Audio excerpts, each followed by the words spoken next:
Phil Collins has been a staple of the rock and pop music world since the 1970s, initially performing with Band X, Flaming Youth, and notably as the drummer and later lead singer of Genesis. He became an unlikely solo superstar, achieving 7 U.S. #1 hits between 1982 and 1990. In fact, if you combine his solo songs and the mega hits he charted as the frontman of Genesis, Mr. Collins had more U.S. top 40 singles than any other artist in the 1980s. While he has largely exited the spotlight in recent years, after making that cozy Disney cash, the great pop culture debate doesn't want to take his musical legacy at face value. So we want to know, what is the best Phil Collins song? You can run and you can hide, but I'm not leaving until it's all over, because it's my show and not yours. I'm your host, Eric Resniak. Please welcome this week's panelists, for whom there are no jackets required. You can hear him coming in the air tonight. It's this episode's sponsor, Chad Resniak. And I've been waiting all of my life. You sure have. All right, next is great pop culture debate fan favorite Kate Reculia. Kate, how are you feeling? You have no right to ask me how I'm feeling. There. See, that's what you're in for, folks. This is what it's going to be tonight. I hope you're buckled in. And finally, you can tell by the lines on his face, you can tell that he's been there. Please welcome to the podcast, Todd Resniak. If by been there you mean rode hard and put away wet, then yes, I have in fact been there. He has. As you might have noticed by the surnames, 3 out of 4 of the people on this podcast are in fact brothers, and the 4th is basically an honorary Resniak. There were no sisters. Basically as close as it gets. But if there was, it would have been Kate. True. I am so honored to be here amongst the Resniaks. And it's kind of like Tarzan in that, like, a human child raised by apes, basically the same thing. You are the Tarzan, we are the apes. If there was a girl in our house, I think you would have had the best chance of surviving. So welcome to the jungle. All right, so for those listening, this is a special Patreon-sponsored episode. Our top-tier Patreons get to pick a mini-sode topic for us to cover each year and also get to select the panel. Chad, why did you select Best Phil Collins Song as our topic? Well, Phil Collins has been one of those things that has kind of followed me through most of my life. I don't have a lot of interactions with pop culture, but Mr. Collins has been there for me through a lot of really interesting times in my life, and that's going to come up in my arguments. So from the perspective of everybody knows Phil Collins and everybody has an opinion on Phil Collins songs, and it was one of the few things I felt qualified to talk about. That's all very fair. And I do think there's truth to that. Like, no matter if you were in your 40s in the 80s or if you were born in the 80s, you probably know Phil Collins. And even up through, like, late 90s, I think he was still, again, with, like, the Tarzan and the Brother Bear stuff, he was still very relevant in pop culture. In fact, one of our other panelists mentioned, well, you guys are going to be talking about You'll Be in My Heart, right? Like, I listened to that song all the time when I was a kid. And I didn't have the heart to tell her, no, we're not. Because all of us hate it.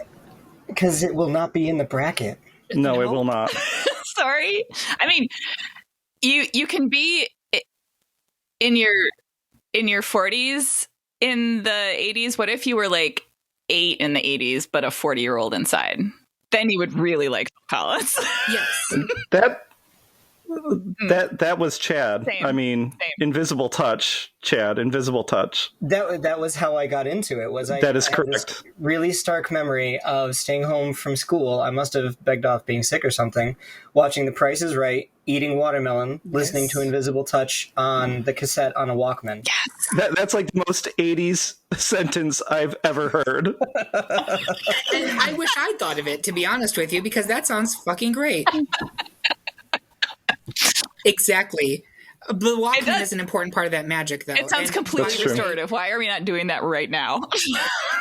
That was Brian, the Soul Resniak brother, who's not on this podcast. That was his cassette. He had Genesis Invisible Touch. I distinctly remember this. Before he went into his hair metal phase, he also had Tiffany on cassette. I'm putting it out there. Oh, is that remember that? Yes. Yep. Feel that burn. At some point, I think we're going to have to get all 4 of us onto a podcast. I have no idea what the topic would be, but it would devolve into just hissing and gnashing of teeth by like minute 1.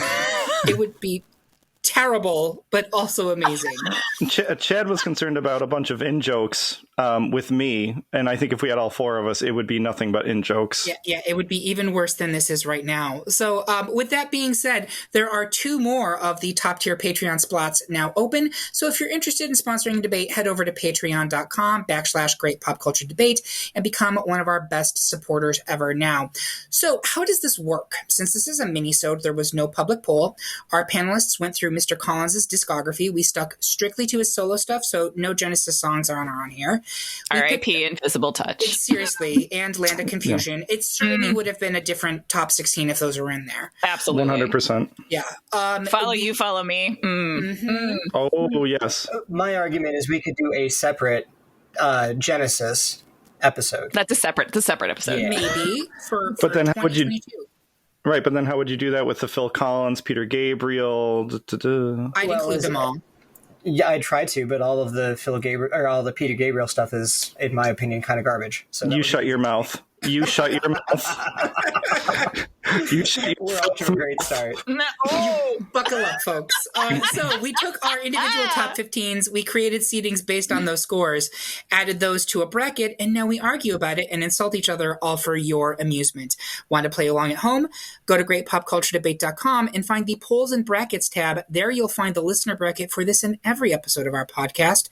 Make a copy for yourself. That is so important. I cannot tell you how many times I'm at work and get a Google alert, blank blank blank wants to open this bracket, and I'm like, girl, I can't help you right now. But fill it out and see if your picks match up with ours. So before we start, I know our sponsor has some intense feels about many of his personal Collins picks not making the bracket. Chad, the soapbox is yours. Okay, so I have a lot of grievances here because I went through. Air their grievances. And now you guys are going to hear them. Bring it. I went through all of these albums, and some of them were not super great, honestly. The back half of Cosign. his career Testify. Cosign. Testify. Yeah, there were some good songs, but overall, no. So specifically, We Wait and We Wonder from both sides was my 4th ranked song, and it didn't even make the bracket, so I'm pretty salty about that. Was that one? That's the one that you really love, yeah, the one that has the bagpipes at the beginning, which I found out during my research, which wasn't even related. He played those bagpipes on that song. Multi-talented man. Right? He's a very skilled musician, honestly. I mean, before we get into the actual debates and everything, I didn't recognize, he was the drummer for Genesis, but he was apparently really influential, and he's named as one of the top most influential prog drummers for his work in Genesis. Absolutely. Before they went into a trio and went into pop. Yeah, absolutely. But everything on both sides, he played everything on that album. And I was like, even the bagpipes? Yes, even the bagpipes. You better work Phil Collins and those bagpipes. Man's still working. He's not able to stand on stage anymore, but he's still out there singing. It's just he wanted all the money for himself. He didn't want to share it. But then all of the money was taken by his many ex-wives. I mean, that is the so tragedy sad. of Phil Collins. I mean, that's what happens when you break up with people by fax, I'm just going to say. It's true. It's true. What we were saying before we got on here, you reap what you sow. Anyway, That's right. Go ahead, Chad. So that was one of the main ones. We Wait and We Wonder from both sides. The Least You Can Do from Testify. Testify is kind of a rough album in general, but that song is honestly really good. I think there's actually a bagpipey sounding thing at the beginning, so I think I have a secret thing for bagpipes. I don't know yet. Yeah. I love that journey for you. It's a fetish. This has been really Yeah, I exciting. think that's what we're discovering actually here. This is going to get real awkward. And then Do You Remember from But Seriously was another really good song. It is a good song. It I is. didn't even recognize Thunder and Lightning was a single of his from Face Value. And I had no idea that song existed until I was preparing for this. And that's actually a really good song too, but honestly didn't make the bracket. But I'm so confused by some people's choices on here. Like Kate, it's an honor to share this podcast with you. Big fan of your work on this podcast, but honestly, what the hell? I have no idea where you're coming from. I mean, Chad, you and I are going to dance tonight. We're going to dance. Are we going to dance into the light? We're going to dance into the light, my friend. I love it. One of the things that Chad, who is a listener of the podcast, has actually pointed out to me that it can be helpful for our panel to share their individual rubric as to how they kind of came to their decisions. So as we go along, if you are feeling moved to do so, like, this is what like I was looking for in a Phil Collins song, because some people may be looking for the musicality, some people may be looking for the lyrics. I will just say that I tended to go for the poppier stuff, and one of the things I discovered while listening to all of his stuff here was there's a lot of really mid-tempo, slow, sad adult contemporary, my friend. Yes. Yeah, he's putting the chill in AC, because it's a lot of like, I was like, are you okay, Phil Collins? Do you need a hug? Like, No, frequently he is not. He's It's not. And it makes me sad. Like, listening to this, I was just like, Phil Collins, if you're listening, you call me up. I'm going to take you out someplace nice. Like, we'll go to Shoney's. I'll pay for dinner. And you can tell me what is going down, because, like, you've brought a lot of joy to a lot of people's lives. And it makes me sad that you are going through it. Right? So I tended to gravitate towards songs that did not make me feel very depressed, because I'm alive in America 2021. I have so many things to be depressed about, but the great works of art of Mr. Philip Collins, I do not want to be part of that. So, yeah.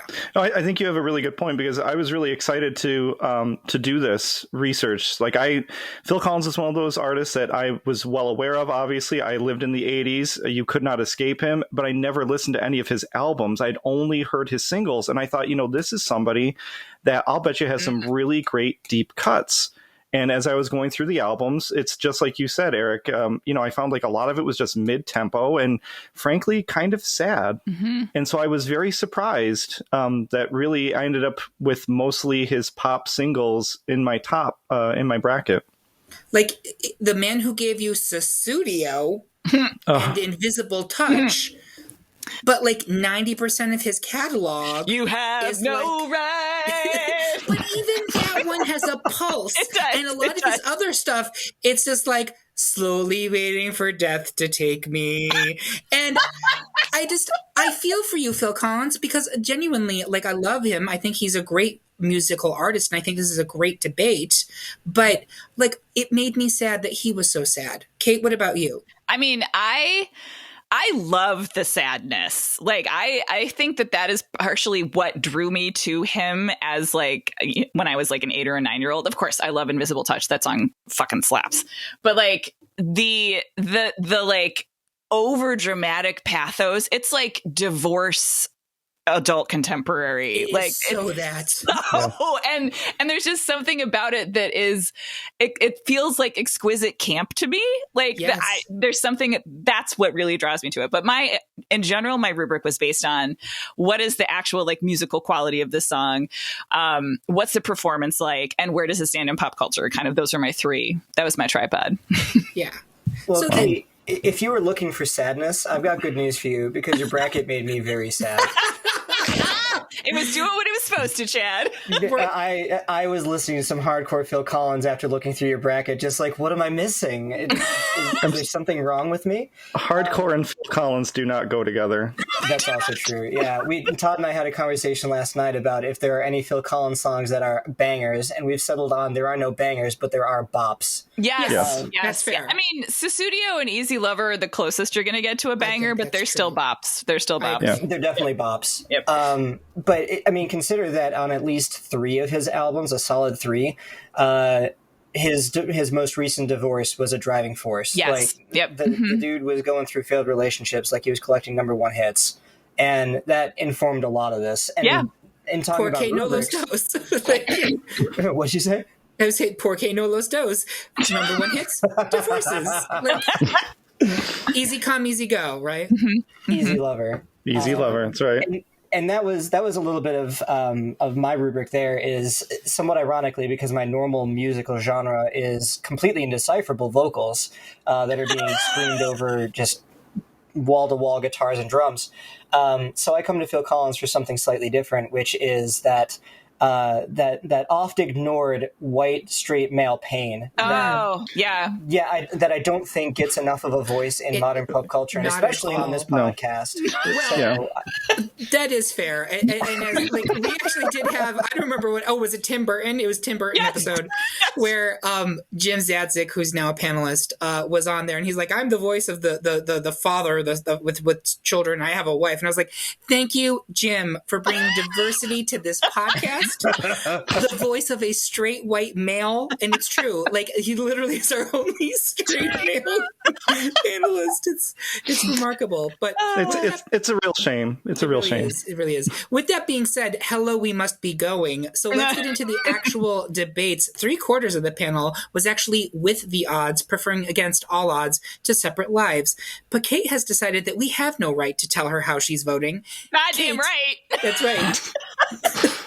Kate, explain why we should remain together with Separate Lives, while Todd says, take a look at me now, by stumping for odds. And I'm going to have Kate go first. Okay, so here's the thing that I find funny about so many Phil Collins songs. It's like, it's the same song against the same song, right? Yes.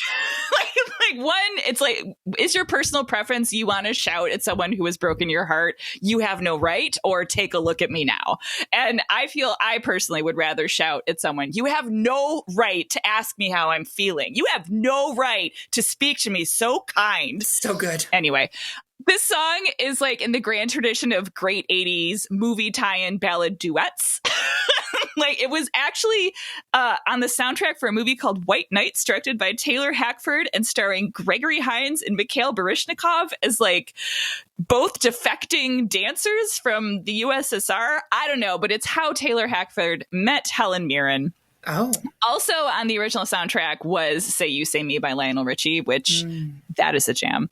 It has exceptional synthesizer drama. It has a terrific narrative. It's a story. There's drama. There's pathos. There's so much divorce angst.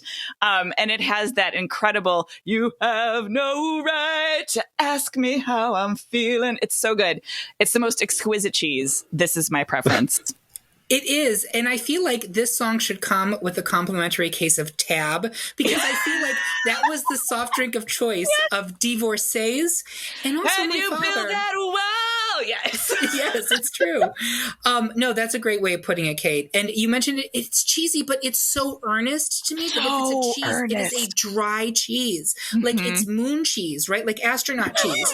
Like, he's not, you mentioned earlier that it's kind of like straight male camp, but like, to me, there's nothing campy about it because he's being 100% sincere in this. It's right? true. Yeah, It's true. I don't find a lot of his 80s stuff to be campy. I thought his campy stuff came later, like the Tarzan stuff. That to me felt campy. Sure. I mean, it is in that sort of like, it doesn't know that it's not trying to be campy in its sincerity. I guess this is a conversation about what camp is. Ooh. But I can see that, Kate, where you're arguing that ultimately, like, whether he meant it to be or not, Its sincerity is campy. it is, yeah. It's just so, it's so like, this is like an 8-year-old who's like, oh my God, someday I might get divorced, is like accessing the pain of this. Like an 8-year-old can access the adult pain of the song. That's a pretty deep read right there. Sorry if you're listening to this, Phil Collins. You are an emotionally complex human being, and I respect you. I know. I have nothing but love for Phil Collins. I'm putting that out here now. Well, If he's listening, come on. Right, don't hate me, Phil. Don't hate me. with that being said, Todd, why don't you go ahead and talk to us about Against All Odds? Oh gosh, I don't know if I can do such a good job as Kate did, but I have to say I do agree with Kate that, you know, a lot of Phil Collins songs, they do kind of strike that same kind of tone, that same kind of, you know, general feeling to them. But what I liked about a lot of his stuff that I chose was that he took the same kind of song, that same kind of tempo, and he would kind of twist it a little bit. You know, I mean, he wasn't really reinventing the wheel with any of his stuff. No. But I feel like he was pushing the song craft forward just a little bit. And one of the things I generally don't like with songs is when the song starts off and it's just got like a basic kind of a piano or a solitary instrument, and then halfway through the song you have this percussion that comes in and stuff like that. But Against All Odds has that, and I have to say I feel like it's actually really, really effective, and it feels really natural when that transition happens. And I feel like I don't get that a lot with other songs that kind of follow that same kind of a format. Listening to him singing that song, especially towards the end, like you can just tell that Phil Collins is feeling it. Like he is feeling his emotions, and you are going to know. And I kind of feel like it's him at his almost like his most exposed. But as you guys have kind of pointed out, I mean, he's probably felt exposed a lot with all of his divorces. But it really I felt like it really shined through in this song. And one other thing, and this is probably very stupid, but I do like this. If you listen to the chorus throughout the song, he changes the words in the chorus ever so slightly with each time he sings the chorus. And I like that because it kind of makes you pay more attention to the song. It kind of moves the story forward just a little bit more. I mean, it's not a sea change with the lyrics, but he changes it just a little bit. And so it makes those lines kind of apply in different ways. And I like that. I like that it just makes you pay that much more attention to the overall song. I agree with that completely. And I will also say that I think regardless of whatever we say here, Phil Collins is an incredibly talented songwriter, yes, lyricist, absolutely, musician, yes. And that needs to just be accepted without any question, right? He's correct. Incredibly yes. good at that. Chad, where are you coming down on this? Oh, it's definitely against all odds. I want to echo real quick what Todd said. This is one of my favorite features of Phil Collins in general, and you can see this with Genesis and his solo work, is he does exactly that in a lot of his different songs, where it's not just verse, chorus, bridge, chorus. He'll usually change like a little piece of the melody, a lyric here or there. There's something that's changing each time, and that gives it a little bit of a unique taste. And that's that. I mean, a lot of his songs he does that. But I mean, yeah, I want to separate Lives from the bracket. Get out of here. I love Separate Lives. I truly do, Kate. And I cannot believe it did not make my list of individual songs because it's cool. It's cool. I really do love it. It's cool. But Against All Odds is one of my all-time faves. Against All Odds is a great song. I don't hate that it's going for it, but I had to speak on Separate Lives. And I'm so glad that you did. Well, I think it's very interesting. Like one thing that I looked at a lot of after I'd chosen my bracket was just kind of charting positions. And I was very surprised, as I think we'll talk about some of these other ones, how low they charted in the US, but how well they did in the UK, which isn't a huge surprise because he is British. But, this was one of his US number ones. And I think it's a well-deserved number one, honestly. Agreed. Absolutely. So with that being said, we are going to move Against All Odds onto round 2. Next up, in another 3-quarter split, the panel preferred to stay with Another Day in Paradise, but Chad wants to spend every day with Everyday. Chad, why are you so stuck on routine? I will explain why I see Paradise by the dashboard light. I'm going to have Chad go first. So I recognize I'm in a losing battle here. This was a little bit of, I just wanted to give Everyday a shot. I went back and I listened to Another Day. I think I had burned myself out on it, and so I was kind of mad when I came into the podcast. But one of the things that is going to be a common theme for me is that I've had some relationships that have ended very poorly, and so when that happens, I'm like, "Oh, hey, Phil, let's talk about this." I figured that might have been a part of your reasoning for this. Chad. Just putting that out there. So you like to spend a little time with Phil when these breakups happen. Yes, he's my go-to. I hear his songs. I'm just like, oh, yep, that's me. Hi. I can see why they would speak to you. And I'm not saying that in any type of dismissive way. Like genuinely, they're very pure. Yeah, they're very pure, and it's about male pain. Like seriously, and it's fairly universal. Yeah. Yeah. So, I mean, but other than just that, like the lyrical content for the song obviously kind of hits, especially, self-esteem is not exactly one of my strong suits. And so where he has lines of, my life means nothing without you, things like that, those are particularly poignant, especially in the wake of an event like that. But it's a beautiful song. It's well constructed. Unfortunately, in terms of the statistics, it doesn't really, there's nothing to support it. It's actually one of his lowest charting singles on one of the least popular ones on Spotify for the ones around this bracket. But it was the highest charting single on that particular album, both sides. It actually hit number 2 on Adult Contemporary, but it only got to 24 on the Billboard. So that was in the back end of his career. So, I mean, for me, the lyrical content about relationship and pain is what really kind of brought it and made me want to talk to it. Sure. I see that completely. And I will say, hitting 24 on the Billboard charts back in, I'm going to guess this is 90s? Yeah, it would have been like 90, 91, right, Chad? Both Sides was 93. 93. 24 on the Billboard charts in the 90s is nothing to sneeze at. That means it was still selling many, many, many copies. Way more than probably anything is selling now. And I would just say this about Spotify charts. If you look at the Spotify charts for Phil Collins, his Tarzan stuff is very high on there. Like, no offense, but like it's not great. Like, especially when you compare it to the other Disney movies of that era, like it is by far one of the weakest Disney musical entries. Yep. So don't put too much stock in the Spotify stuff, because there's a bunch of stupid kids that are listening to like Radio Disney, and that's why it's getting a ton of play. But I'm here to talk about Another Day in Paradise. Generally speaking, I'm not a fan of message songs, and I'm not a fan of Phil's message songs in particular. I don't think it ended up on the bracket, but Both Sides of the Story like makes me go into a full body cringe every time it starts, because I'm just like, oh, this is some like white evangelical bullshit right here. Like, there's some line about like ghetto kid with a gun. I was like, oh, I'm gonna stop you right there. That's you cannot say that. You can't say that, Phil Collins. And I know the intention behind it was pure. Again, pure. Mm-hmm. Pure. He's got every right intention. He has the right. But it's a little ham-fisted. Yes. This one is ham-fisted, but I think it's well delivered. I imagine that he succeeded in tricking more than one person into singing along with the song on their daily commute, and then realizing like, oh, I'm thinking about homeless people who I just walk past every day. Exactly. Oh, yep. That's pretty shitty of me. Maybe I shouldn't do that. Maybe I shouldn't treat them like they're garbage. So, mission accomplished, Phil Collins. Like, it has Yep. Go ahead. What Sorry. are you going to say, Kate? I was going to say it has a really great bridge too.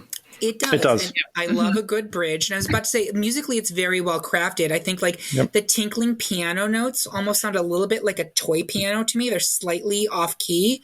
And there's this like dreamy quality to the whole instrumentation that it makes this very serious subject matter have more impact, I think. Go ahead. I think that's very interesting that you talk about the piano, because I actually, when I hear that piano, especially in the beginning, I actually pictured it after I learned what the song was about. I thought of it more as like somebody's kind of quiet tears, somebody who's experiencing this, having just little tears that are falling, but it's quiet, right? Because they're trying to keep that, that experience to themselves. They don't want to kind of show their vulnerability. So I find that very interesting. Pure, Todd. That's so lovely. It is very lovely. I know. And I mean that sincerely. We don't usually traffic in sincerity on this podcast, but I meant that. I do also want to say, though, Chad, real quickly, I love Every Day. I really, truly, honestly do. I wish that it had not gone up against this song. I would have liked to have seen it progress further. I think it is an underrated song. But unfortunately, I can't knock Another Day in Paradise. I'm not mad about it. I understand. Kate, where are you? I'm definitely Another Day in Paradise. Yep. Okay. So we're going to advance Paradise. Sorry about that, Chad. Next up, the panel was unanimous in its decisions to advance Sussudio over Two Hearts. You're goddamn right. proving that we are, in fact, of just one mind, as well as Take Me Home over One More Night. Another three-quarter decision, as the brothers Resniak preferred Something Happened on the Way to Heaven, a topic we actually know very little about. It's true. But Kate yelled, wait! Because she wants to give time to Can't Hurry Your Love. Kate, this win won't come easy, but please keep on waiting and anticipating. While Chad argues that we've had our problems, but you should be on our side with Heaven. And I'm going to have Kate go first. So, I mean, this is just an extremely charming cover of a Stone Cold Supremes classic for Motown. Now, look, am I going to argue it's better than the Supremes? I would literally never. Literally. I would hope not. No. But I like it. It's we were talking about how many of his songs are like mid-tempo adult contemporary, like Drinking Wine, because like I'm going through a contentious divorce songs. Like this one's a bop. This one's like peppy and fun. Became his first #1 solo hit in the UK singles chart. It was the first cover he ever released as a single, which I thought was interesting. That is interesting. Look, it's gonna go down, and like I really enjoy Something Happened on the Way to Heaven, but I just don't like it as much. I can't listen to it over and over again the way I can listen to this song over and over again. Interesting. Toddy? You mean me? Oh, Chatty, sorry. Yeah. No, I'm jumping in on this one. I want to defend this because this is my top pick. Spoiler alert. This song, I didn't even remember the title for this song, but I remember listening to it as a kid, and I just loved the song. And then I rediscovered it like 10 years later, and I figured out what the title is. And this has gotten heavy rotation since. It actually surprised me that this isn't one of his more popular songs. I mean, it was a single. It did pretty well, but it wasn't, one of the major ones that he's associated with. But I think this is, he's always been known for mixing in horns with all the other instrumentation that he does.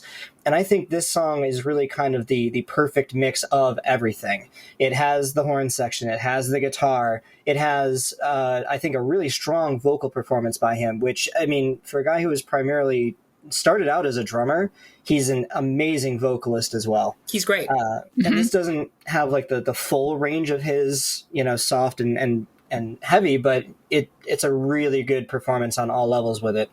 And kind of the counterpoint to what was Every Day, the lyrical message for this one is, I think, really positive and really uplifting. It's about teamwork. It's about let's make this happen.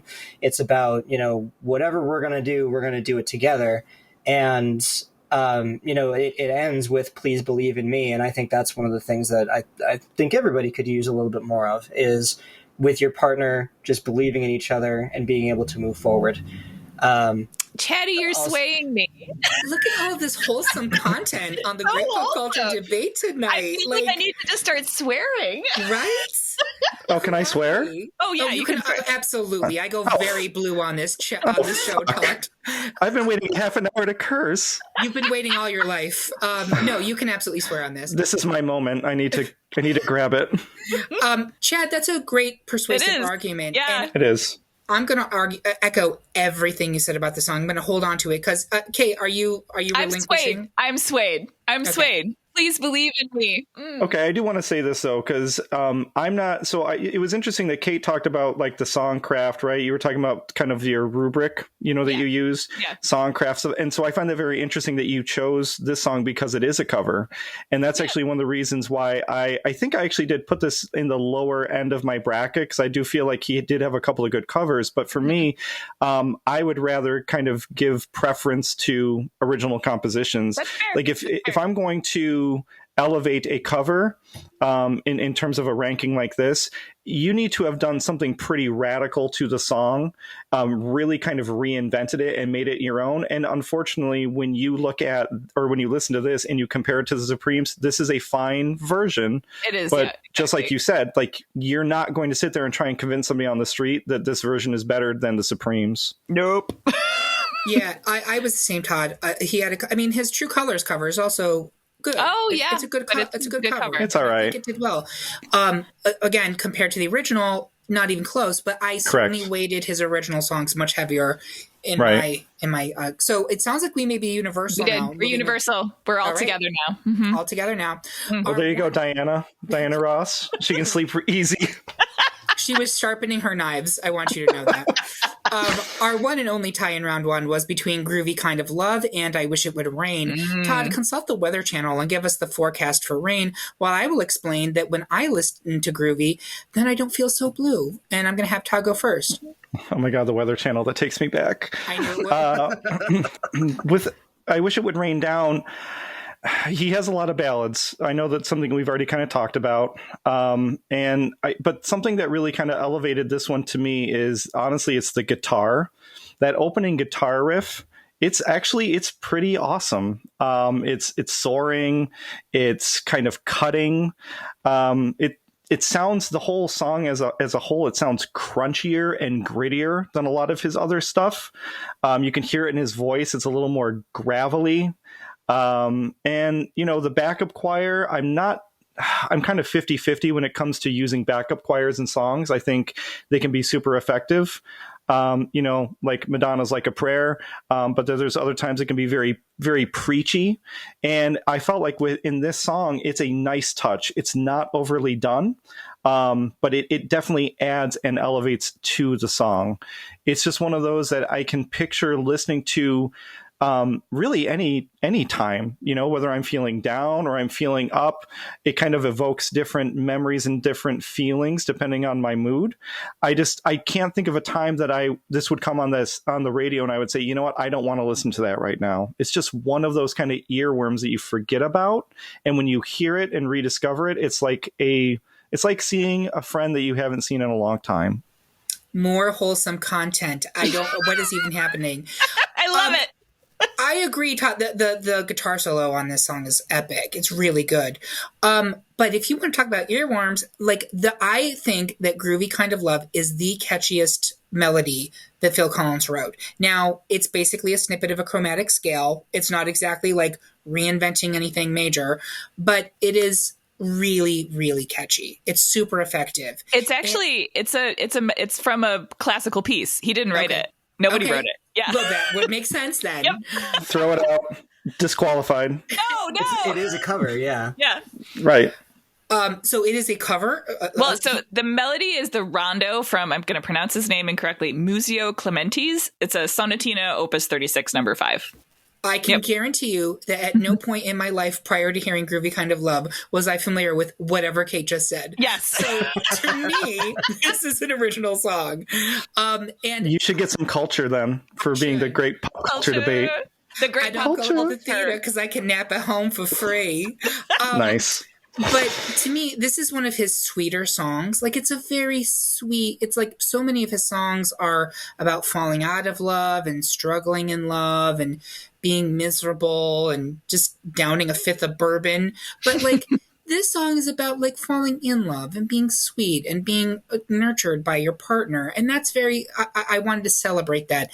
Additionally, Kate, back me up on this, was Groovy Kind of Love the warm-up song that we sang in chorus with Mr. Chase?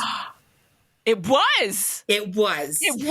Oh my Because God. Out Todd of cold was storage. Holy shit. Todd was like, no, that's not true. And I was like, I was. When did I say that? I don't know That if was we. me. Oh, Chad. Okay. I don't know if it was we sang the lyrics or we just do. If it was just. Do. do, Yeah, there do, was do, no yeah. lyrics. But Oh Okay. my God. To all beef patties, special sauce, lettuce, cheese, pickles, onions, lettuce, seafood, and Ruby Kind of Love. Yes. Now, let me say this, though. I mean, because we all were in school together. There were several songs that we sang in chorus. We did Imagine, John Lennon's Imagine. I hate that song now because of the song in chorus. So you are not convincing me by saying that you and Kate sang it in chorus. But yeah, I had forgotten that until this very moment. Wow. Chad says that he didn't do the song as the warm-up in chorus. No, I don't remember doing that. Right? I don't remember it. He might have stopped doing that, or I might have just fully suppressed it out of... I suppressed all of my band memories, and some of the chorus ones went with them because I did not get along with Dustin. Band, I understand. I mean, that's some trauma shit right there. But chorus was lovely. Shout out to Mr. Chiz from Lafayette Junior Senior High. He will never listen to this because I am not God-centered. Let's just put it that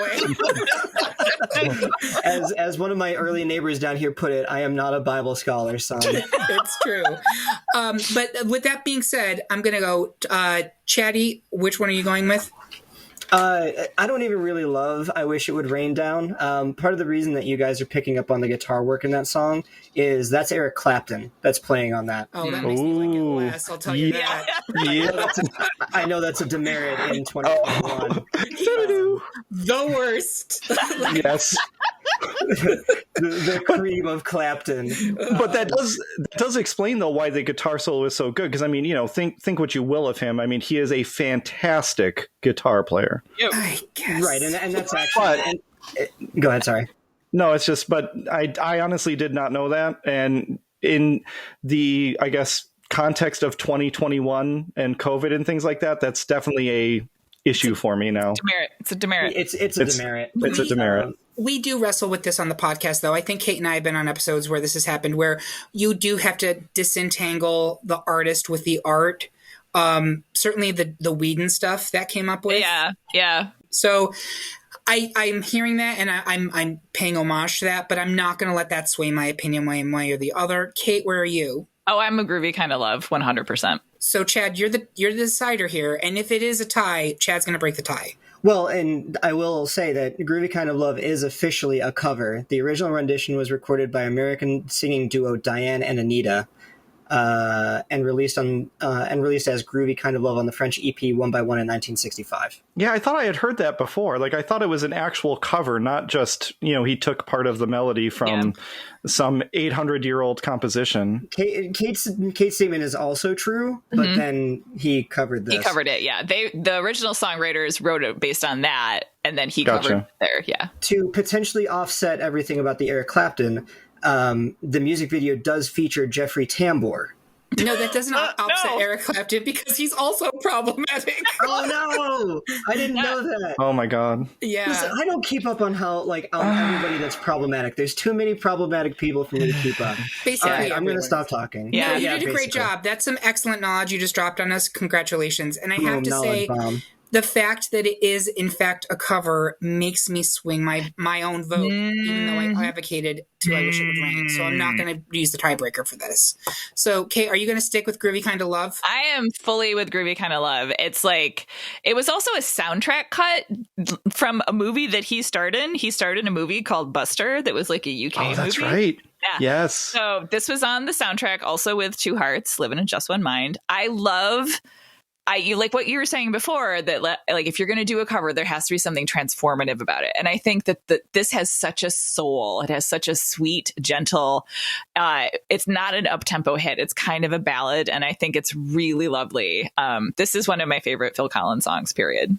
So yeah, I do love it, but based on my own rubric, I am going to swing my vote to Rain. So I think that will be advancing to round 2. Groovy Kind of Love, I love you. Bye. That's a bitter pill to swallow for Kate.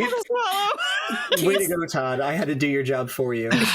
Wow. The odd man out on this one, unfortunately. I'm sorry. That's cool. It's one of the earliest uses in popular songs of the word groovy. Oh, really? Mm-hmm. I do think it's interesting, not to get too off track here, but I like Eric. I like your point about how you have to struggle with that, right? Like something that was done in the 80s and we're trying to look at it with a lens in 2021. Mm-hmm. How do you do you give it a discount because of, how things evolved since then? And, kind of thinking back on it, like the Eric Clapton thing isn't really as much of a deal breaker for me because in the 80s and early 90s, I mean, it doesn't discount like Tears in Heaven, for example, right? I mean, that man was feeling it. He was going through it. Like, I don't know if any of that made sense, but like, yeah. Mm-hmm. It did. We deal with it on the podcast all the time when we're dealing with stuff like that, where you're just like, ooh, and sorry, folks, if you're listening, this is a journey we're taking you on. But in our best Oscar winner for Best Picture episode in season 2, like Carissa had really great points about The Apartment, which is in the 1960s. Yep. And I saw the movie and when we were doing the research for this, and I'd never seen it, and I loved it. And she's like, no fucking way. Like, that is so deeply problematic, that entire story.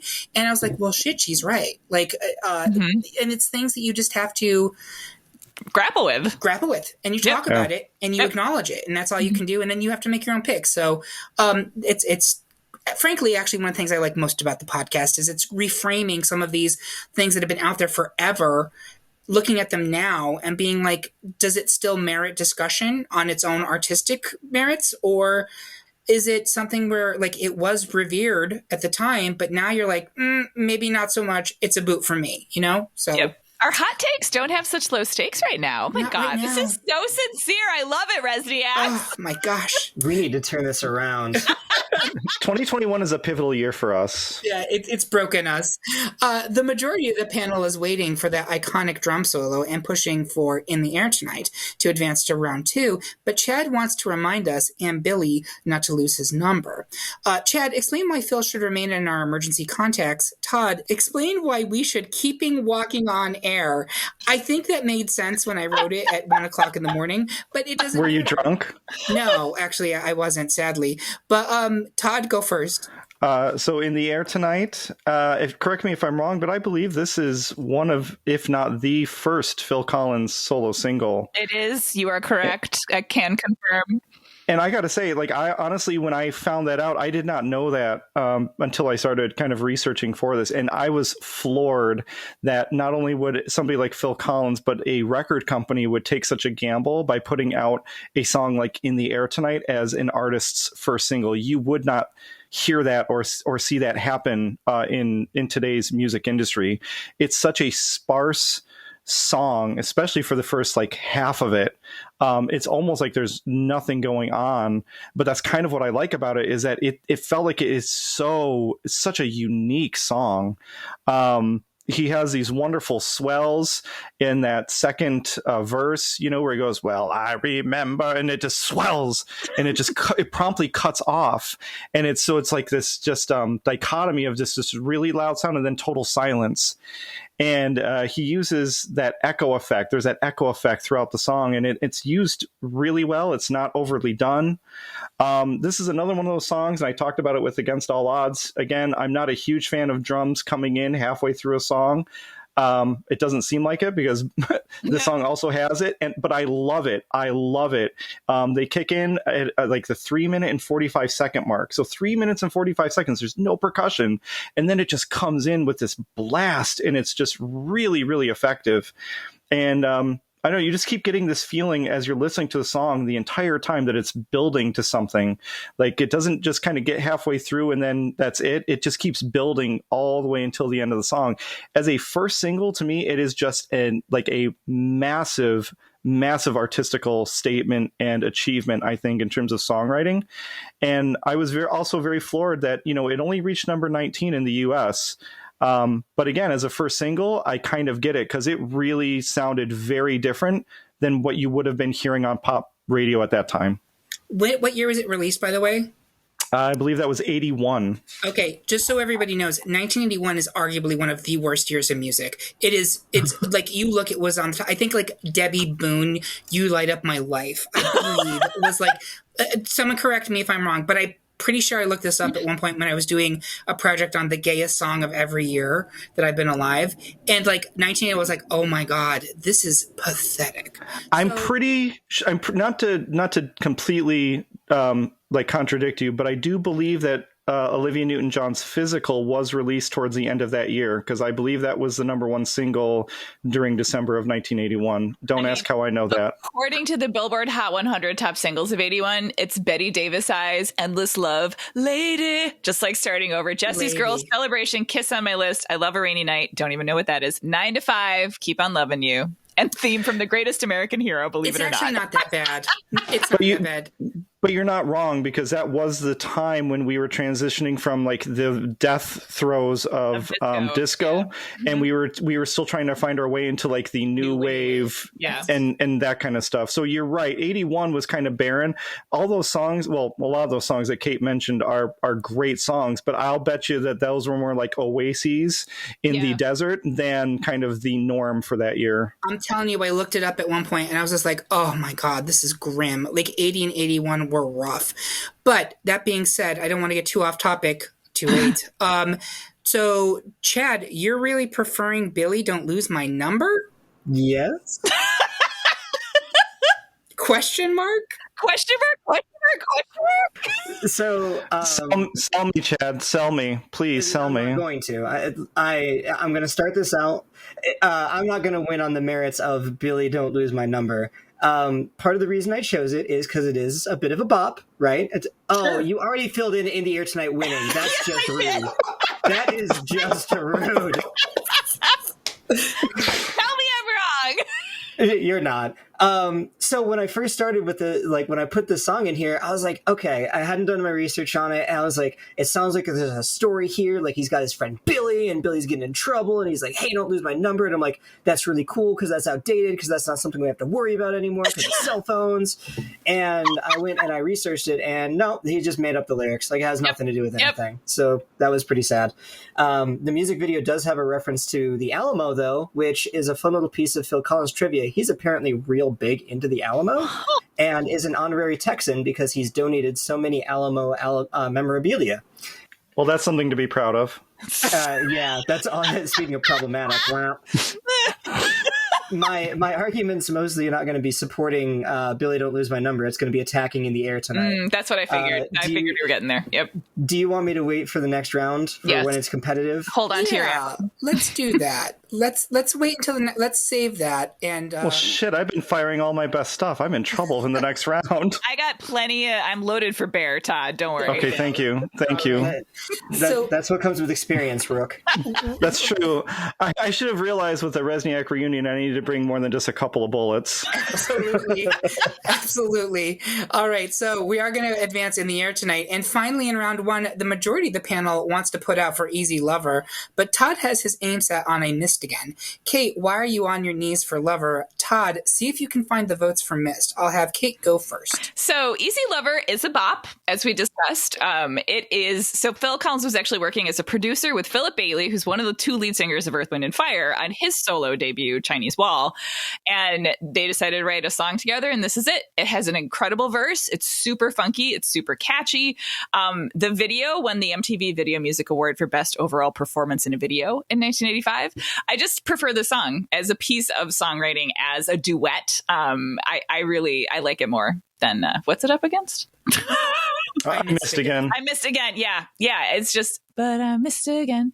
I feel like that's a very kind of mid-level, slightly more up-tempo Phil Collins jam. Yes. It's not Easy Lover. It's not Easy Lover special.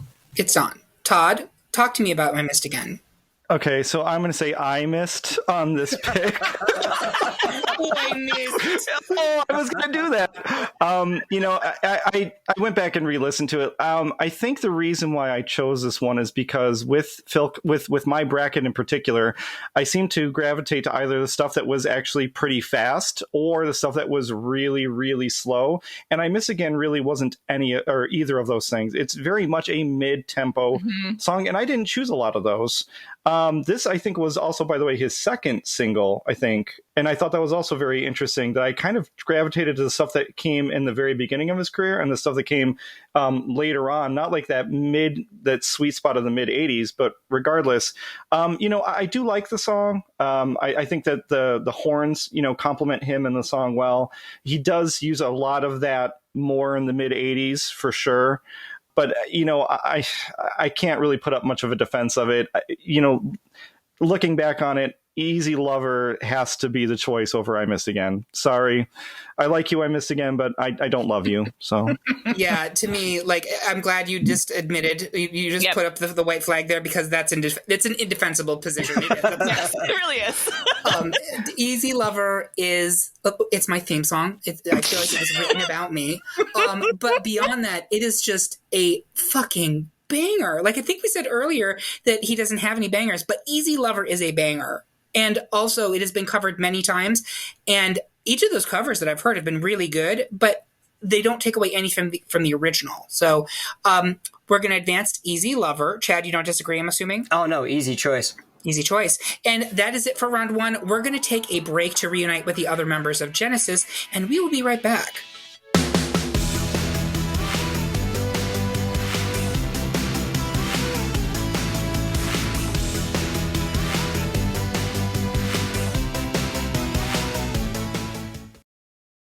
Welcome back to round two of our Best Phil Collins Song Debate. Before we get to round two, let's discuss how our listeners can give us an invisible touch by reaching out on social media. Chad, how can people follow you? I don't engage in social media very much, but on Instagram, I am at C Resniak. So C, my first initial, Resniak, REZSNYAK. I post occasionally if I'm traveling or if I'm doing jujitsu stuff. So if you're into any of that, follow me. There you go. Kate. You can follow me on Twitter at Kate Triculia. I am there a little bit, whatever. But if you like cat pics, you can always check those out on my Instagram, which is at Gomez Rack. Lots of cat pics. Cat pics for days. Do that. They are adorbs. And Todd's invisible touch is an invisible middle finger because he is not interested in having you follow him on social media, which I respect. I'm sorry. I am just not a social media person, and I'm also not very creative. That's not true. I think you can find me on Instagram. I think my name is just Todd Resniak because I'm that clever of a fucking person. I am on Twitter. Again, I think my handle is fucking Todd Resniak. No, just Todd I wish Resniak. it was you. That's a different Twitter. Now that being said, if people start following me enough, maybe I will create a fucking Todd Resniak candle. But That's I mean, OnlyFans. I'm rarely on that stuff, and I'm the worst. I like to say that all of Todd's media is anti-social media. That is true. But for that, as for me, you can definitely follow the @GreatPopCultureDebate on Instagram and @culture_debate on Twitter, and feel free to follow me at Eric Resniak on Instagram and Twitter. I'm on them so. Mostly I'm just promoting this stupid podcast, so get ready for that. Moving on to the debates. First up, we have Against All Odds versus Another Day in Paradise. And I'm going to go around the horn first and see where people are stacking up on this one. I want to start with Chad. Against All Odds. Kate. Against All Odds. Todd. Another Day in Paradise. Ooh, okay. And I'm Against All Odds. So, Todd, why do you think Paradise should advance here? Well, you mentioned in the first round, I believe, about how it's a message song and you're not really keen on message songs. And I'm not really either. I'm really, really, really not. But there was something about this song when it came out, and maybe it was just the age that I was when it came out, and I was becoming kind of socially aware, and I learned what the song was about. I kind of look at it as what was that band? I think it was called Soul Asylum, right? They had that song, it was. Runaway Train. Runaway train, never go back. Right. And I mean, Wrong way down to one. Sorry. I can really think of Dee on It's Always Sunny Philadelphia singing that song menacingly to the teenager in her car. But so, just like that song, I think did a really good job kind of bringing, child abduction into, kind of the mainstream consciousness. This song, I think, did a lot for highlighting the issue of homelessness and people that are afflicted by homelessness. And to me, when I think of a Phil Collins song, there's only a handful of songs that immediately come to mind. And one of them is Another Day in Paradise. More than Against All Odds? Yes. Really? Yes. Fascinating. This might be an age thing, because I feel like that's a really interesting point, Todd, about it hitting you at because it was huge, and I remember riding around in the car with my mom listening to the song on the radio and being like, yeah. I'm still Against All Odds. Yeah. Yeah. I mean, let's not forget, I defended Against All Odds earlier. Sure. Yes, but, you did. I mean, but when between these two, to me, Another Day in Paradise is for me, it's an iconic song. It just is. I think Against All Odds is the definition of an iconic Phil Collins. So yes, we always drink when we say iconic on the show. Solo song. To me, it is you want to take all that Collins pathos, that oh my God, I fucked up my life again. It's Against All Odds, baby. That's where it is. We still love you, Phil. We do. We love you. Again, the Shoney's offer is open. I'm serious. So it kind of in support of what Todd was saying, I actually didn't know Against All Odds existed until last year. Somewhere in the beginning of the COVID-19 lockdown, I got onto Spotify to do something more, to get more new music, and I just searched Phil Collins because obviously I like Phil Collins, and there was a song I was like, oh, I've never heard this, and I spent the next 24 hours just listening to it nonstop. But I mean, Another Day in Paradise, he got a lot of crap for it when it came out because people were like, oh, you've got all this money and you're not using it, right? And so as a message song, I can get some of the blowback, but all he's asking you to do is just think about it. Just think about it. Exactly. Think about it. It's not that bad. Against All Odds wasn't a movie, right? I'm pretty sure. Hold on, I'll look at it up. A movie called Against All Odds, yeah. But I feel like it was from a big 80s movie where it was kind of the way Vision Quest had. Oh, it was another Taylor Hackford jam. What was it? It was called Against All Odds. Oh. Yeah, how about that? Jeff Bridges, James Wood, Rachel Ward, having been cut from his professional football team, down and out athlete Terry Brogan, Jeff Bridges, is in desperate need of money. Crooked nightclub owner and bookie Jake Wise, James Woods, offers Terry a hefty sum to go to Mexico and find his girlfriend, Jessie Weiler, Rachel Ward. Terry cannot turn the offer down. When Terry locates Jessie, the two fall in love. Terry reports that he failed to find her, but Jake sent someone else. Terry and Jessie's love must endure unexpected twists. That is a plot. Okay, that is a plot. Having just watched the music video for that that makes so much more sense. 'Cause there's like a football montage, there's a lot of smooching, he's standing on a triangle, and at the end there's three faces on a triangle, and I'm like, that one kind of looks like James Woods. That's weird. Yep. Everything's explained, thank you. That just sounded like some convoluted shit to me, and so that just resolves me for Another Day in Paradise, quite frankly. For another day, it's a romantic neo-noir thriller. That's what, and it was written by Eric Hughes. Oh, it's based on a book called Out of the. Oh, it's based on another movie. Jesus. It sounds like white nonsense to me. That's what I was going to say. That sounds like white nonsense. But so, Chad, are you against all odds here? I am with Against All Odds. You're with it, and so are you, Kate? I am with Against All Odds. Yeah, like Todd, I admire Brutal. your passion. Brutality. You're entitled to your wrong opinions, but Against All Odds will advance. That's fine. I will see you all in hell. We'll be driving the bus. My space is reserved. I have a balcony apartment. We're good. Next up, it's two songs we actually haven't even talked about yet. Sussudio versus Take Me Home. Kate, you wanted to talk about Sussudio. I did. I'm hoping you can actually explain to me what a Sussudio is. And Chad, Take Me Home. Not On the Country Road, so that's a completely different debate. So I'm going to have Kate go first. Okay, so what a Sussudio is. I will read a quote from Mr. Collins. So I'm not going to do it in accent because I respect him. So I kind of knew. So I kind of knew I had to find something else for that word. No, it sounds Australian. No, it's terrible. It's terrible. Keep it going. Keep it going. I love it. You could sway my vote. Now, okay. Whew, so much pressure. Now I have flop sweat. Then he came back and tried to find another word.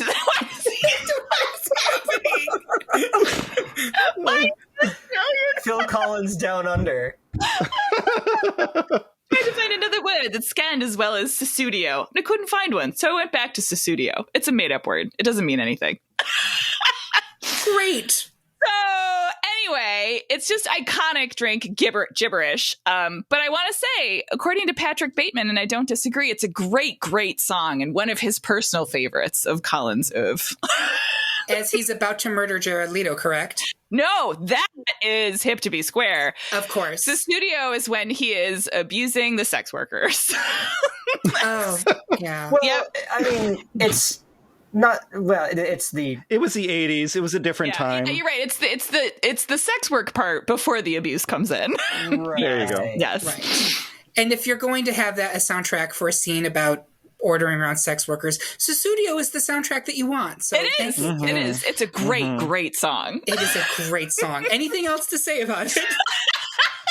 I know. I mean, part of it, like, so this one kind of came in for me under pop culture, like effect on pop culture, right? Like, what the fuck is Sussudio, right? Like, Yes. people think when they think of Phil Collins, they think of this kind of like made up Sussudio, and it's like it's so catchy and it's so there's some part of it that's like that's really it has a lasting effect in popular culture because it kind of just is its own nonsense term, right? Yeah, I enjoy the song a lot, and it does make me see a half like naked Christian Bale whenever I think of it, and I don't hate that, even though he's fucking Patrick Bateman. Yeah. And I have to say, like, can you imagine how many dudes were coked out of their minds in the 80s at bars, just like screaming this song like at 3 o'clock in the morning? It's Like, peak 80s. It's peak It really 80s. is. Yeah. Correct. Yeah. All right, Chad, take me home. Like, I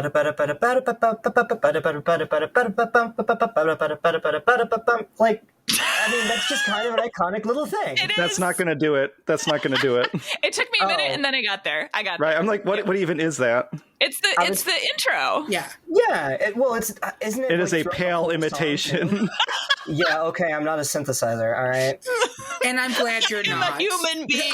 I'm a man. Oh, man. Go write a sad song about it. So I recognize that a song with the title Take Me Home is going to be broadly ineffective against 3/4 of the podcast, as that is returning to trauma. For the record, Mom, I love you. I just want you to know that I love you, Mom. I've always loved you. You go listen. Oh, all right then, fine. But in any event, this song, it's mostly like Sussudio is just kind of gibberish. Yes, it's very 80s, but it's just like a whole bunch of nonsense. Take Me Home has a lot of heart to it. It actually was, the lyrics are written to refer to a patient in a mental institution and was influenced by One Flew Over the Cuckoo's Nest. Jesus, Phil. Like, Literally. Peter Gabriel actually has backing vocals on this. Peter Gabriel, Sting, and Helen Terry.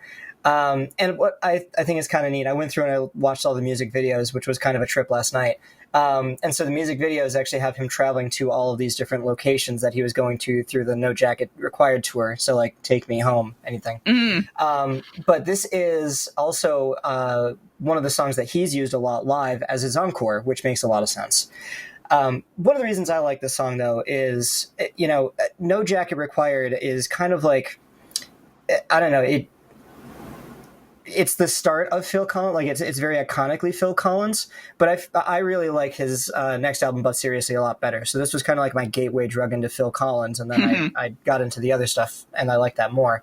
But this is kind of a nice little intermediate. So it's not like the really fast-paced, dancey gibberish of Sussudio, but it's also not like the really slow, plodding nothingness of One More Night. Like, that song has nothing for me. It's in the middle. It's got this drive where that little loop keeps going throughout the whole song, and I just there's an air of defiance to it, where it's not like he's capitulating to it. He's just kind of accepting it, but it's not a capitulation kind of thing. But I recognize going against Sussudio, that's a tough draw. in my opinion, I feel like we have a lot of earnest in this ballot. There's a lot of earnestness up in this elite eight. And for that reason, I'm much more inclined to put forward completely absurd 80s coked out nothingness in this particular instance, because Take Me Home it's like you can see the people in the crowd waving their arms back and forth in their Walmart kitten sweater sets before they get their Uber lift, right? It's fine to me. It does not move me. Sussudio gets my blood pumping. I don't know what it's about. It doesn't matter what it's all about, but I feel good when I say the word Sussudio. Todd, where are you on this one? So honestly, I mean, I love Sussudio, but I have to say I do love Take Me Home. I minus Chad's terrible rendition of that opening refrain. But I do think, Take Me Home, it's another one of those iconic Phil Collins songs for sure. But when I listen to Sussudio, there are certain songs that you can, as soon as you start to hear it, you're like, oh, this is from 83, this is from 8, whatever. And Sussudio with, I guess you would call it a bass line, whatever that synthesizing bass line is. It is a mess of an instrument, but my God, that song, that I'm not embarrassed to say this, I have listened to that song on repeat for well over an hour, just that one song. You should be embarrassed. I have loved every damn playthrough, every goddamn playthrough. It is just, to me, it is quintessential 80s. It is quintessential the middle of the decade. I like Take Me Home, I do, but it cannot touch Sussudio. It's so stupid. It's such a stupid ass word, and I think that's part of the reason why it works. Yep, it just is. Like you said, it's it's something that gets stuck in your head because everybody just said, well, what the hell is Sussudio? It doesn't matter. It just works. It's a Horcrux. Let's all acknowledge what's happening here. It is one of Phil Collins' Horcrux. So I think right now we're 3 for Sussudio, 1 for Take Me Home. Is that correct? That's correct. That was an excellent argument, though, Chad. It was. Yeah. It really was. Absolutely. Good point, Saul. Yes. You did a very good job. Next up, it's Something Happened on the Way to Heaven versus I Wish It Would Rain. Is anyone here voting for Rain? No. Okay, great. So we could just zip right by that one. Sorry, Rain. We are advancing. Sorry, not sorry. Not sorry. And finally, in the Elite Eight, it's In the Air Tonight versus Easy Lover. Chad, which one are you picking here? Easy Lover, for sure. Ooh, okay. Todd? I have to go with In the Air Tonight. Look, I made a mistake with, I missed again an Easy Lover. I straight up admit that. But again, In the Air Tonight, there's just these certain songs that are iconic to me. Drink. My bad. I will remember that for next time. I will be wasted. But But we're in the telling air the tonight, listeners to Right. drink. We You don't shouldn't have to drink. drink. We're professionals. Yes, Yeah. exactly. You don't drink in podcasts. That's but I'm not. irresponsible. But I'm not barred from doing that, No. right? No. You can if you want. Fantastic. But in the air tonight, to me, it's just one of those. It's a signature song to me from him. I feel like it's a song that he does it perfectly. I don't think if you tried to do a cover of it, it would be as effective as the original. I can see other people doing Easy Lover. Eric, you said that people have done it. I've not heard the covers. I think In the Air Tonight I just don't think you could replicate In the Air Tonight while still like making it an interesting song. I think the way it is, it's basically perfect. I have heard Lightning in a bottle. I have heard Yep. covers of In the Air Tonight, and they're not good. They're terrible. They like There's lean. a reason for that. Ooh. They lean in on the slowness of it, and they try to go for this haunting thing, and like you just can't replicate that. And it Nope. takes No. real musicianship to achieve what he achieved with this song. And frankly, let's just be very candid. The people I've heard are pretenders to that crown. They don't have it. So, so Chad is definitely on Team Lover. Kate, In the Air Tonight. yeah, and I feel bad, Chad, as the sponsor of Sorry, this Chad. episode, that you're about to have two out of the final four being ones you don't want in there. Oh, that's fine. I think, honestly, if we are talking about iconic Phil Collins songs, you have to have In the Air Tonight. And you know how much I love Easy Lover. Like, I am a, like, diehard aficionado of this song. Like, I don't understand how Easy Mac has not used this for their commercials. Like, how effective would that be? Like, you'd be sitting there saying, Phil Collins is too pricey for Easy he Mac. may be. But get that They craft, they can't afford him. get that craft cheddar. The Disney checks aren't coming in Not anymore, no. But I think compared to In the Air Tonight, there's just no question for me. So that gives us a final four of Against All Odds versus Sussudio, Something Happened on the Way to Heaven versus In the Air Tonight. And then I always like to step back at final four and say, does this feel right to me? And it absolutely does. The weird thing about this topic is there's a very short time window we're talking about. We're talking about 10 years, right, of potency for him. But it was 10 years of chart dominance. And Absolute dominance. Yeah. I think these are, if you ask people, list your four favorite Phil Collins songs, I do think You'll Be in My Heart would be in there for a lot of people. So I think we'll get some shit for that. Yeah. I stand by a reason. That's because they don't know what they're doing, But or they were born after like 1990. or at least like after 1985, I would say. Yeah. But I think this is correct. Chad, as our sponsor, you were already unhappy with a good chunk of the bracket. So can you live with this final four? Oh, for sure. Yeah. No, I mean, when you contextualize it as the best Phil Collins or the most iconic Phil Collins songs specifically, yeah, this absolutely works. Ironically, I don't think I was surprised that Something Happened on the Way to Heaven was not as like well known of his. So that for me would actually be kind of the one that sticks out. But I absolutely want it. Like, I'm happy it's here. It just doesn't strike me as if that's not one of the ones. Like Another Day in Paradise would probably be the one that if you ask people to list like their top four Phil Collins, the ones that they know, Yeah. that probably would have been in the top four. But I think this is a really excellent top four. I also think you raise a great point, whereas is it people's favorite Phil Collins songs, like the one they know Right. the most, or is it the best actual song? Right. Which I feel, Chad, you were picking best actual song, and I was going. I mean, I was factoring that in. Like there were some where I was Yeah. like, "This song is boring and dumb. I don't care for it." Sorry, Phil Collins. No, I take it back. I didn't mean that. All of your songs are magic. Please. They're incredible. But there were some that did not resonate with me as strongly as others, as I say it that way. But I still think at the end of the day, his biggest hits for me are also some of his best music. I really think they are. Yep. Yeah. Yeah. I think you both have really good points. I thought it was interesting how Chad said, is it his best songs or are they just his most iconic? Yeah. And I think I think you can really kind of parcel that a little bit. But I think in the case for, at least for me, with Phil Collins, like with other artists, I think you could kind of debate that a little bit more. But I think with Phil Collins, I think they kind of are one and the same. Yeah. The best to me are the most iconic. Yeah. I mean, I disagreed a little bit. I'm a very literal person, so when the title was announced as Best Phil Collins Song, I'm like, by golly, I'm going to go in here and I'm just going to figure out which ones I think are the best. Oh, gee willikers, mister. I'm trying to be family. I don't even know why. Right? It's partially I'm censoring myself from class, and I still haven't gotten over it. But then I went through this process. I did not even remotely consider if they were popular or not, because ever since about 2016 or so, I have recognized that just because a lot of people think it's a good idea doesn't mean it is a good idea. Time Podge challenge. Oh my gosh. We are in the darkest timeline, and it gets darker every day. It's true. But so I did go after it, I think, a lot differently than everybody else, where I actually listened. I was like, do I like this song? Like a true scientist.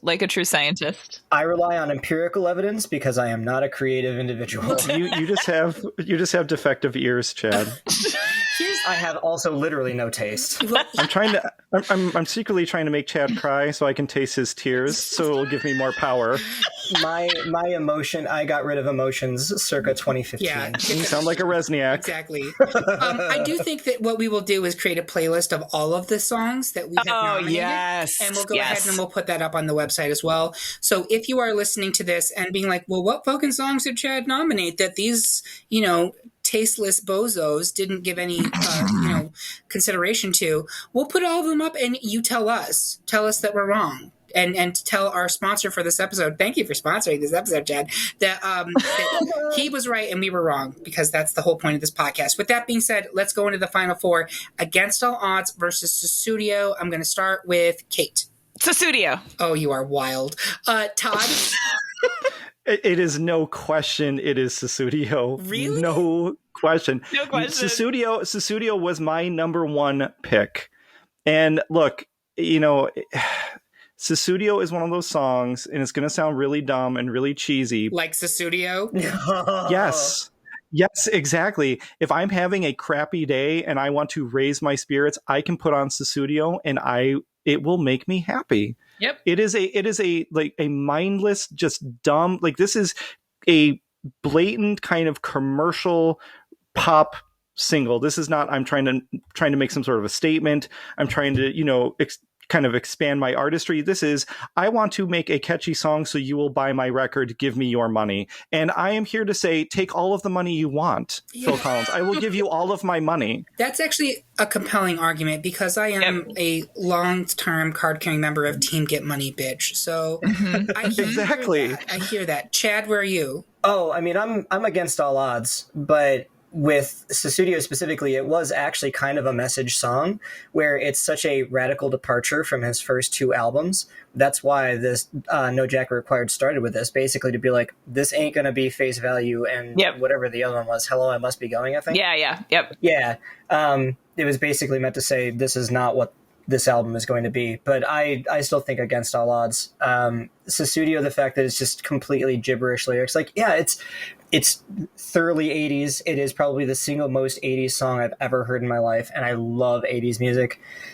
But Against All Odds, it's so much more dynamic. I think his vocal performance is much stronger on this. There's actual sort of gravity to what he's talking about. It's very dynamic. His range that he exhibits on this song is excellent.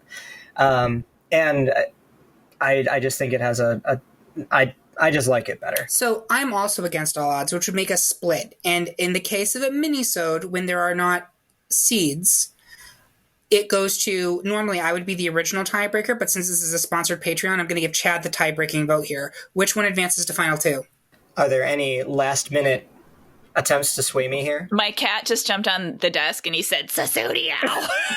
Actually, I will say this. So I told several people that I was going to be recording this today, and, they all asked, they said, well, what's the topic? And I said, the best Phil Collins song. And this is, I swear to God, every one of them, when I went around the table, they said, oh, Sussudio, right? I swear to God.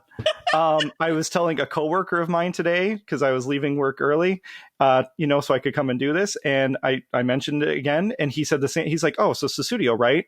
I swear to you, this is true. But is that better song or more popular song? Or it's clearly more iconic song. That's fair. That's fair. And if this was most iconic Phil Collins songs, I mean, it would almost be Sussudio in a landslide. Maybe I need to pay more to be the Patreon sponsor, and I'll change the name Correct. to most iconic song, and then I can win. Listen, I'm much like Phil Collins and Sussudio. I'm open for money. So if you want to do that right now, open your Venmo, your PayPal account. I'm just kidding. I kid. No, I'm not. I'm not kidding. But I am kidding. So, Chad, are you advancing out against all odds? I have to advance it against all odds. You know, as much That is as a tough loss. it is a tough loss, but also Against All Odds is a terrific song. It's a terrific song.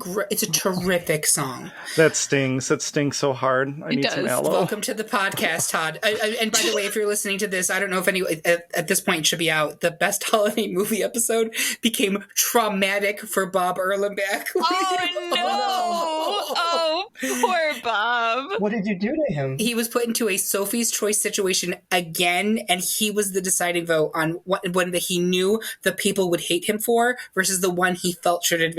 It was amazing. Oh. It's so good.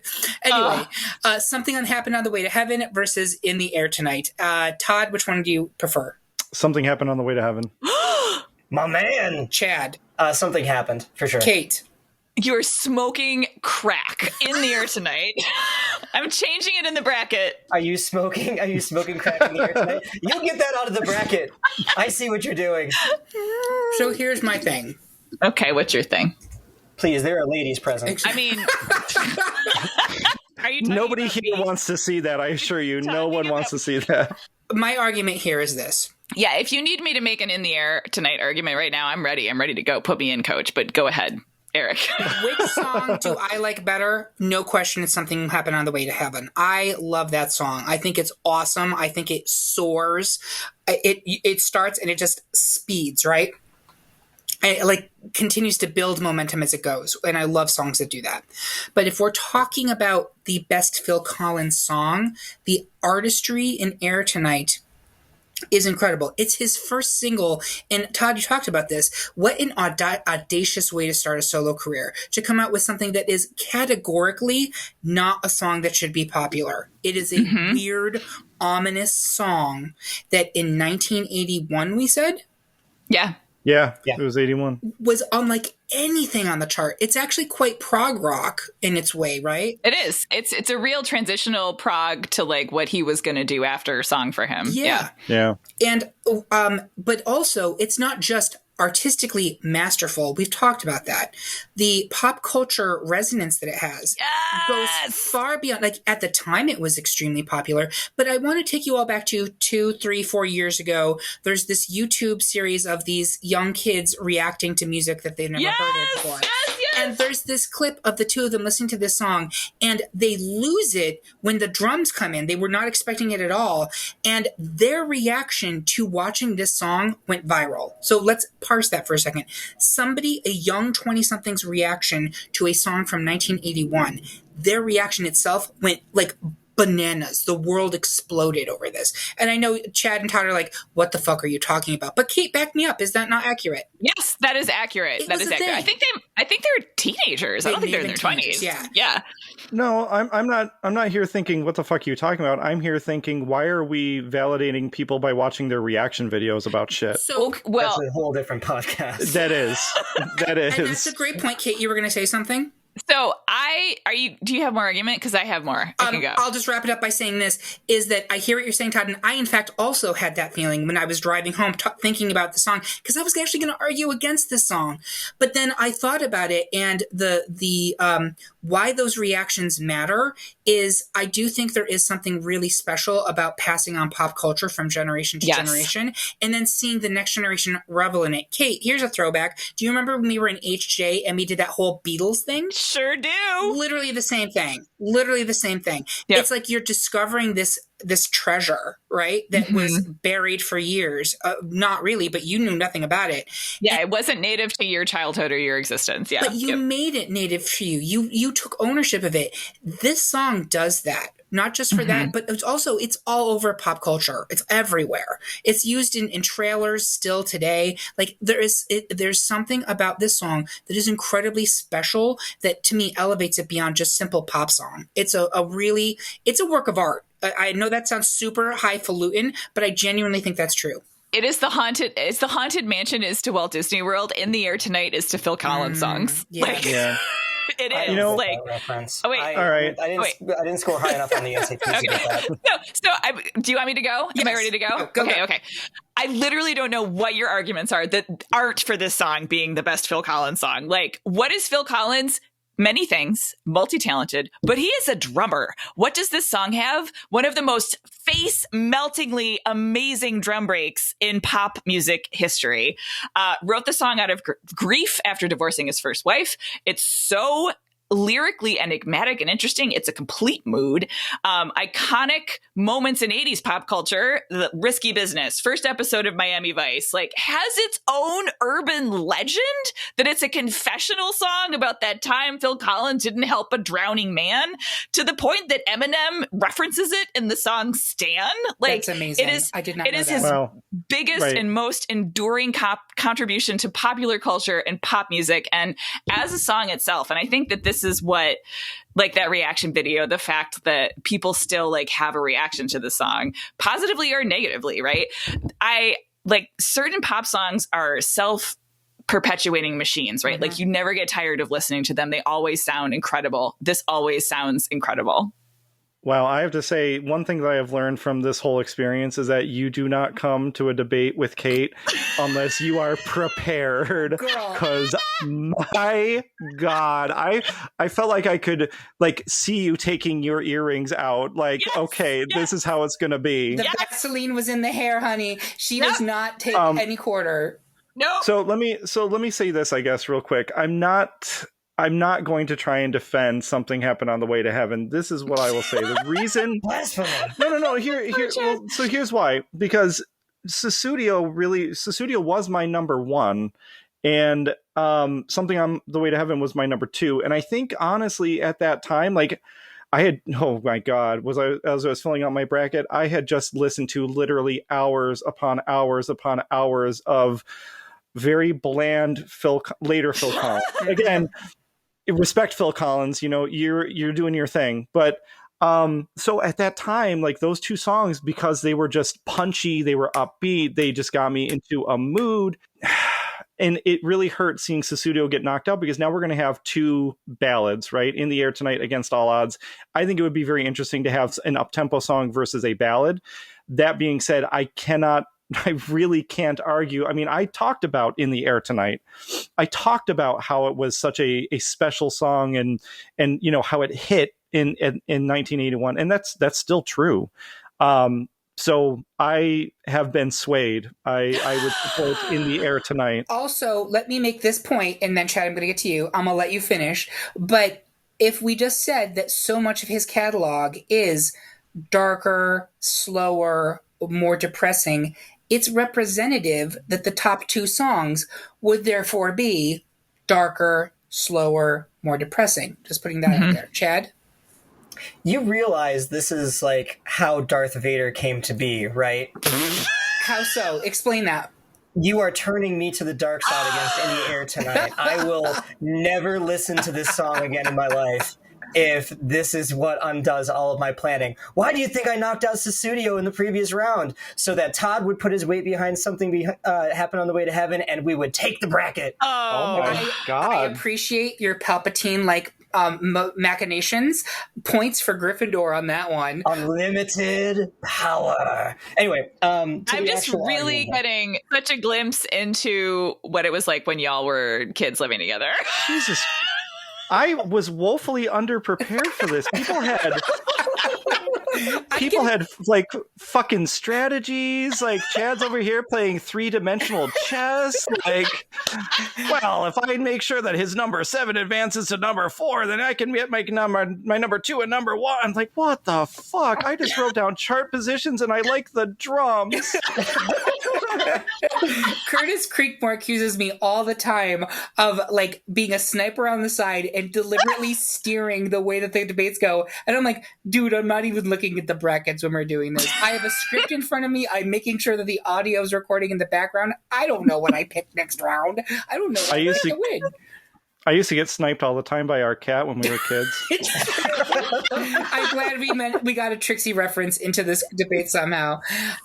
Trixie. So, Chad, right now, I believe you are the lone vote against In the Air Tonight. Are you accepting the fact that it would advance to the final two? Never. I still have not yet begun to fight. So I'm glad you invoked Curtis Creekmore's name, because I am going to channel him in this next comment. It is not the best, most iconic Phil Collins song. Yes! It is not the most iconic Phil Collins song. It is the best Phil Collins song. There is absolutely no doubt that In the Air Tonight is the iconic Phil Collins song, and that drum fill is the iconic drum fill of probably all time. I remember when The Hangover came out, all of the promotional materials were Mike Tyson doing the drum fill. I don't remember that viral video you guys talked about, but I remember a couple years ago, they showed this kid that was like skateboarding down a street and he ran into a bunch of garbage cans and it sounded just like that drum fill. It was so good. I watched that a lot. But I mean, Kate, you almost made my argument for me where you're like, he's a drummer. Yeah, okay. So should his whole career be buckled down or boiled down into, what is it, like 6 hits? But they're really good. They're good. They're really good hits. And they are. The other thing, and Todd, I'm specifically hurt because you get used to it. Shit on my fair. You shit on my selection of We Wait and We Wonder because you're like, it takes 10 minutes to get into the actual song. Actually, it takes 1 minute, which is only 10 seconds longer than it takes In the Air Tonight to get fucking anywhere. But he starts singing before a minute has started. 50 seconds, and then it's Really? Still less than a minute. Still less than a minute. Oh my god, 10 seconds? Really? You're going to throw our relationship away over 10 seconds? Do you know the amount of things that people can do in 10 seconds? You'd be astonished. So 10 seconds matters. I know at least 3 things I can do successively in 10 seconds. Oh, But here's the thing. Like, I hear what you're saying, but do you really think a song, quality of song, you genuinely believe, even if we're taking it from that argument, that Something Happened on the Way to Heaven is a better quality song than In the Air Tonight? Yeah. In the Air Tonight, to me, like, I didn't like that song very much. I've actually started liking it more the last couple of days as I forced myself to listen to it to get into the interesting. podcast. Well, not anymore. Yeah, no, it's going to be on my blacklist. But, like, it strikes me as, like, some kid gets this new toy, this new synthesizer, and they're like, let me think of all the new effects I can do. Cool. Let me make this like little echoing thing occasionally. Like it just sounds overprocessed for me, which I know is funny given my appreciation of 80s music in general. I don't think it sounds at all like he's trying too hard. I think it seems very deliberate to me. Mm-hmm. I actually think it's very interesting that you mentioned that, because I think, to me, between the two of those songs, I would say Something Happened on the Way to Heaven sounds more processed. Sure. Yeah. It sounds like there's more produced. Yeah, there's more. And, you know, and I'm sorry, Chad, I truly, truly am. This really is difficult because I genuinely like and or love all of these songs. It's hard to sit there and say that any of these are better than the other, but it's interesting. Like, sometimes I think a great song doesn't have to be cramming as much crap into it as you can. I think there can be something really beautiful in something that's really simple. And In the Air Tonight may be a really good example of being an effective songwriter by showing restraint. Sure. It's almost better because of what's not in the song, what's not added to the song. My imagination is a terrible place. That's not a good answer. Like, I think, Kate, you said, right? Like, it's a mood, and it is. It really is. And I think that's why it's used so much in television, right? Because it creates an incredible mood. For sure. So I want to nip this in the bud because we are running long here. Chad, is that going to sway anyone? Are Kate and Todd, are you locked in? I'm locked in. I'm locked in. I am too, Chad. I'm sorry. Well, I'm not leaving unless you come with me. Let's keep arguing. All right. I think that gives us a final two of Against All Odds versus In the Air Tonight. I'm going to go around the horn. I'm going to guess, Chad, that you're going to spite vote this for Against All Odds. That's not even a spite vote. It's just a better song. All right. Kate? In the Air Tonight. Todd? Both of my top two got knocked out, so I'm going to go with In the Air Tonight. Yeah, how's that feel? It feels like 1,000 paper cuts, but it's okay. I mean, ask Phil Collins how he feels. Okay, guys? Like, How does he feel? How does he feel? Think about Phil. Aside from some back pain, I believe, he's probably feeling great because he's got a lot of money. I don't know. It kept getting taken by his ex-wives. Yeah. Yeah, They're brutal. That's gotten pretty It's bad. terrible. I'm also in the air tonight, Chatty. I'm sorry. Oh no, I'm against all odds. Oh, is that actually your Palpatine plan? Because that worked out beautifully to make that joke. I'm always on the hunt for punnery, and it just happened, which is also doubly important because it's 3 of you against 1, so it's odds. And that's why we love you, Chad. It's why we love you, exactly. And I think that does it, folks. Our pick for the best Phil Collins song of all time is In the Air Tonight. Do you agree with our choice, Chad? No. Thank you. Do you think that something happened on the way to heaven, Chad? Yes. All right. Let us know your pick by leaving a comment on this episode at greatpopculturedebate.com or yell at us on Instagram, Twitter, Facebook, or YouTube. While you're there, make sure you like and subscribe for more Great Pop Culture Debate content. Thank you to my panelists, but seriously, you are in my heart. And thank you for listening. Until next time, remember, everyone is entitled to their wrong opinions. I hope we're entitled to it, even though Chad sponsored this program and he didn't like the Right? winner. Not for long. Right? That's what you get for being a sponsor, Chad. Thank you, everybody. Have a good night.